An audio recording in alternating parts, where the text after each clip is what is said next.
You're undoubtedly aware that 2015 is a very challenging year for pharmacy, a very challenging year for Chemmart, and a very challenging year for you. Chemmart's addressing this challenge with what is probably the most innovative workshop, conference or masterclass the industry's ever seen. Informative, educational, enjoyable. Exciting, and I have to use a double word, big adventure. Great refreshing course. Thought-provoking speakers, that was really good. My project today is to talk about breaking through the barriers of change. What do we have to change and why do we have to change? It is my great pleasure to be here today, to be part of such a worthwhile training program. It's given me a clear direction of where I want to be from tomorrow and into the future.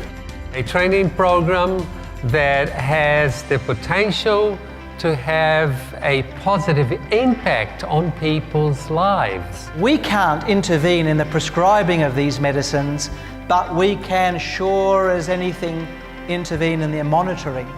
This has re-enthused me to be that pharmacist that I desired to be way back when I started my pharmacy career. We are seen by the public as the first point of call for minor and for sometimes more serious health issues. Very important for me, for the pharmacy profession as a whole. If Chemmart can make these changes across the brand and become known for being a pharmacist service business, we can provide a relevant and secure future for community pharmacy.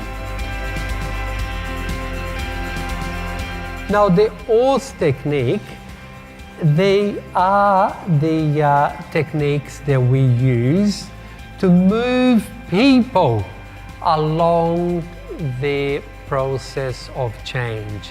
The technique that we use to identify a problem, to identify solutions, and to move the process of change forward. Self-assessment is an easy, practical, and effective tool that is currently used by doctors, nurses, and hospital pharmacists to encourage practice change and professional development, which is what we're here today about. There are two techniques when using a puffer and spacer, single breath or multiple breath. So let's first demonstrate the single breath technique and run through the steps involved so you can see how it's supposed to work in its most effective way. And now the people with scenario 2, you are the customer and your partner is going to be the pharmacist that's going to explain to you how to use the Ultibro. So I now want to move into what I call the keys to execution. And these are the things that we've got to look at to make the changes. These are the things that we have done in our pharmacy to bring in the changes that we've achieved. I see 4 essential pillars for execution. The first one is structures. Second one is motivators, the what's in it for me again. Communication and understanding, and more importantly, a clear understanding of what is meant to be happening and what roles are meant to be played.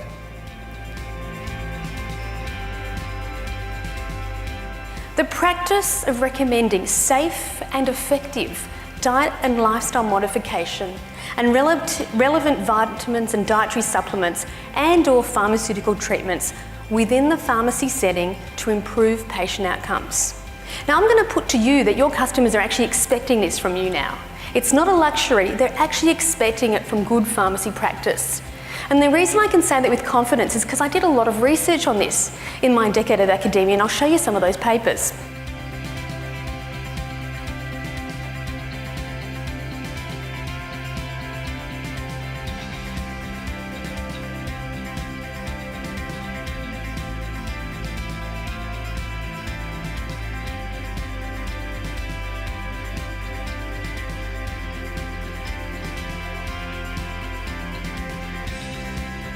For everyone that didn't make it, they almost need to organise a time to get with somebody who's been to the class and sit down and debrief with them and get as much out of them as possible, because they've missed out on 3 solid days of really intense, I guess, effective learning, which you probably won't get anywhere else.